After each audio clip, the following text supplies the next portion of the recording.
Chapter 2. It is useless for me to describe to you how terrible Violet, Claus, and even Sunny felt in the time that followed. If you have ever lost someone very important to you, then you already know how it feels. And if you haven't, you cannot possibly imagine it. For the Baudelaire children, it was of course especially terrible because they had lost both their parents at the same time, and for several days they felt so miserable they could scarcely get out of bed. Claus found he had little interest in books. The gears in Violet's inventive brain seemed to stop. And even Sunny, who of course was too young to really understand what was going on, bit things with less enthusiasm. Of course, it didn't make things any easier that they had lost their home as well, and all their possessions. As I'm sure you know, to be in one's own room, in one's own bed, can often make a bleak situation a little better. But the beds of the Baudelaire orphans had been reduced to charred rubble. Mr. Poe had taken them to the remains of the Baudelaire mansion to see if anything had been unharmed, and it was terrible. Violet microscope had fused together in the heat of the fire. Claus's favorite pen had turned to ash, and all of Sunny's teeth and rings had melted. Here and there the children could see traces of the enormous home they had lost. Fragments of their grand piano, an elegant bottle in which Mr. Baudelaire kept brandy, the scorched cushion of the window seat where their mother liked to sit and read. Their home destroyed, the Baudelaires had to recuperate from their terrible loss in the Poe household, which was not at all agreeable. Mr. Poe was scarcely at home because he was very busy attending to the Baudelaire affairs, and when he was home he was often coughing so much he could barely have a conversation. Mrs. Poe purchased clothing for the orphans that was in grotesque colors and etched, and the two poor children, Edgar and Albert, were loud and obnoxious boys with whom the Baudelaires had to share a tiny room that smelled of some sort of ghastly flower. But even given the surroundings, the children had mixed feelings when over a dull dinner of boiled chicken, boiled potatoes, and blanched string beans, Mr. Poe announced that they were to leave his household the next morning.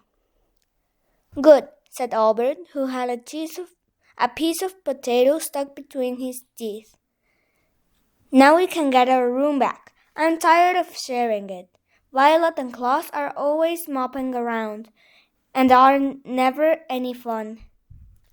"And the baby bites," Edgar said, tossing a chicken bone to the floor as if he were an animal in a zoo, and not the son of a well-respected member of the banking community.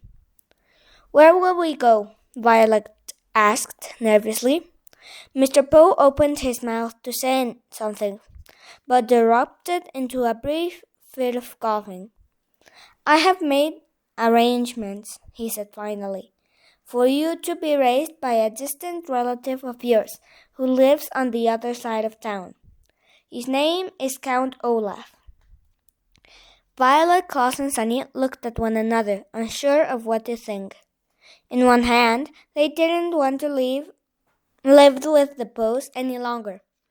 On the other hand, they had never heard of Count Olaf, and didn't know what he could be like. "Your parents will," Mr. Poe said, "instructs that you be raised in the most convenient way possible. Here in the city, you'll be used to your surroundings, and this Count Olaf is the only relative who lives within the urban limits. Klaus thought this over for a minute as he swallowed a chewy bit of bean. But our parents never mentioned Count Olaf to us. How is he related to us exactly? Mr. Poe sighed and looked down at Sonny, who was biting a fork and listening closely. He is either a third cousin 4 times removed or a fourth cousin 3 times removed.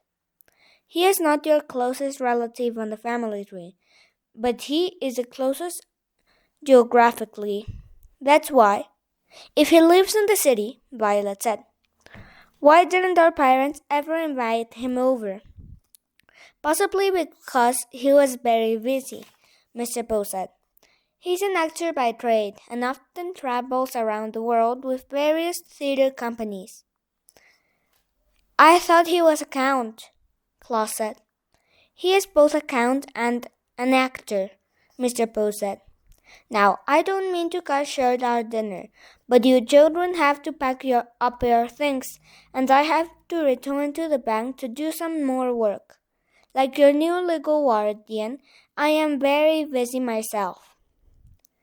The 3 Baudelaire children had many more questions for Mr. Poe, but he had already stood up from the table, and with a slight wave of his hand, had departed from the room. They heard him coughing into his handkerchief, and then the front door creaked shut as he left the house. Well, Mrs. Poe said, you 3 had better start packing. Edgar Albert, please help me clear the table. The Baudelaire orphans went to the bedroom and glumly packed their few belongings. Klaus looked distastefully at each ugly shirt Mrs. Poe had brought for him as he folded them and put them into a small suitcase. Violet looked around the cramped, smelly room in which they had been living, and Sunny crawled around, slowly biting each of Edgar and Albert's shoes, leaving small teeth marks in each one so she would not be forgotten. From time to time the Baudelaire children looked at one another, but with their future such a mystery, they could think of nothing to say. At bedtime they tossed and turned all night, scarcely getting any sleep between the loud snoring of Edgar and Albert and their own worried thoughts. Finally, Mr. Poe knocked on the door and stuck his head into the bedroom. Rise and shine, Baudelaires, he said. It's time for you to go to Count Olaf's. Violet looked around the crowded bedroom, and even though she didn't like it, she felt very nervous about leaving. Do we have to go right this minute? She asked.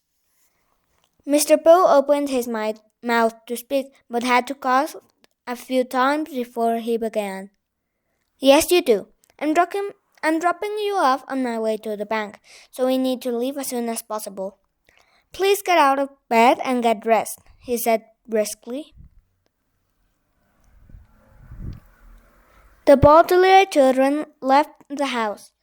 Mr. Poe's automobile rumbled along the cobblestone streets of the city toward the neighborhood where Count Olaf lived.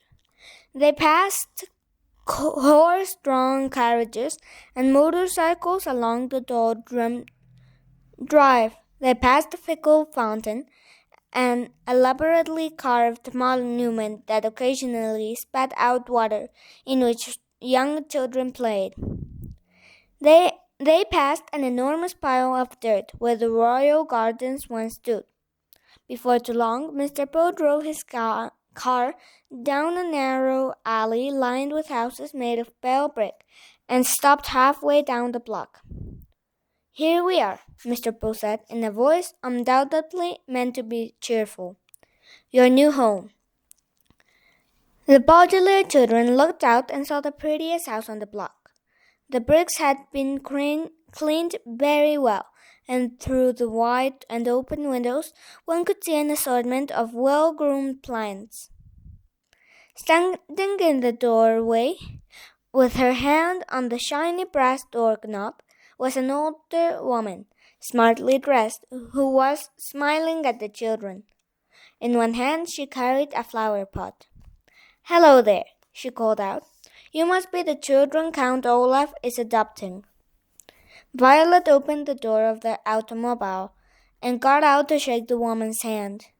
It felt firm and warm, and for the first time in a long while Violet felt as if her life was and the lives of her siblings might turn out well after all.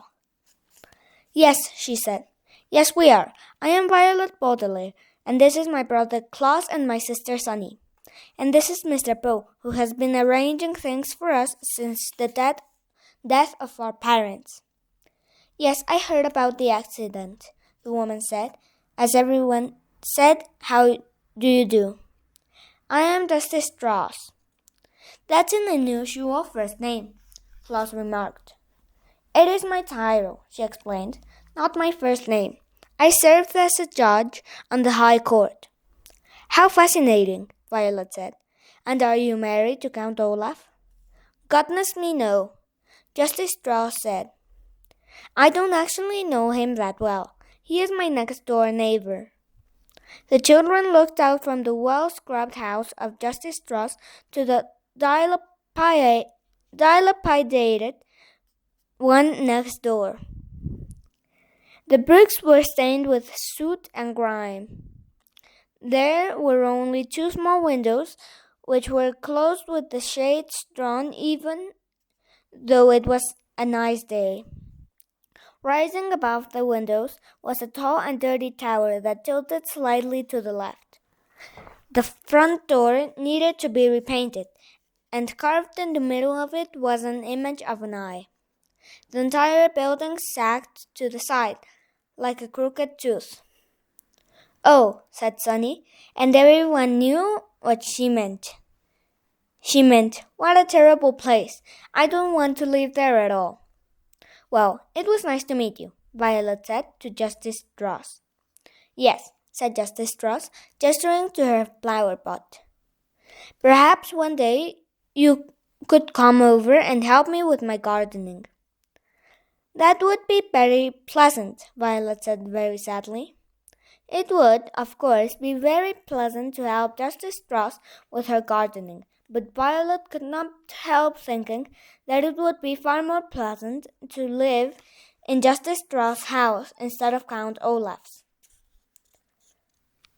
What kind of a man, Violet wondered, would carve an image of an eye into his front door? Mr. Poe tipped his hat to Justice Strauss, who smiled at his children and disappeared into her lovely house. Klaus stepped forward and knocked on Count Olaf's door, his knuckles rapping right in the middle of the carved eye. There was a pause, and then the door creaked open, and the children saw Count Olaf for the first time. "Hello, hello, hello," Count Olaf said in a wheezy whisper. He was very tall and very thin, dressed in a grey suit that had many dark stains on it. His face was unshaven, and rather than two eyebrows, like most human beings have, he had just one long one. His eyes were very, very shiny, which made him look both hungry and angry. "Hello, my children. Please step into your new home and wipe your feet outside so no moth gets indoors." As they stepped into the house, Mr. Poe behind them, the Baudelaire orphans realized what a ridiculous thing Count Olaf had just said.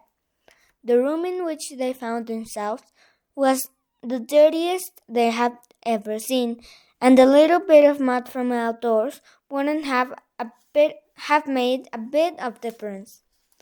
Even the dim light of the one bare light bulb that hung from the ceiling, the three children could see that everything in this room was filthy, from the stuffed head of a lion which was nailed to the wall to the bowl of apple cores which sat on a small wooden table.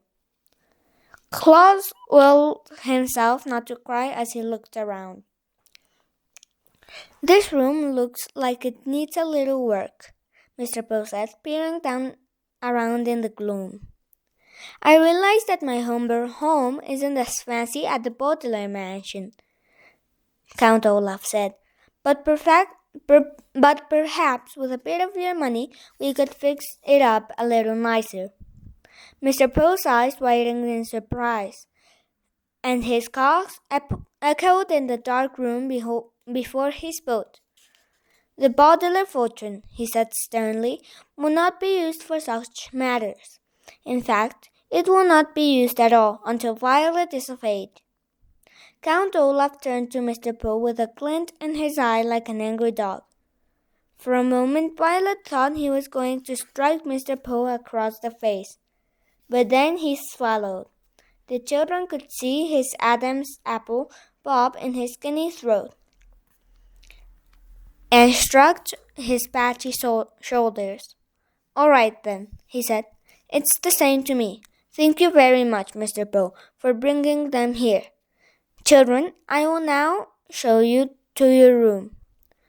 "Goodbye, Violet, Claus, and Sunny," Mr. Poe said, stepping back through the front door. "I hope you will be very happy here. I will continue to see you occasionally, and you can always contact me at the bank if you have any questions." "But we don't even know where the bank is," Claus said. "I have a map of the city," Count Olaf said. "Goodbye, Mr. Poe." He leaned forward to shut the door, and the Baudelaire orphans were too overcome with despair to get a last glimpse of Mr. Poe. They now wished they could all stay at the Poe household, even though it smelled. Rather than looking at the door, then the orphans looked down and saw that although Count Olaf was wearing shoes, he wasn't wearing any socks. They could see in the space of pale skin between his tattered trouser cuff and his black shoe that Count Olaf had an image of an eye tattooed on his ankle, matching the eye on his front door.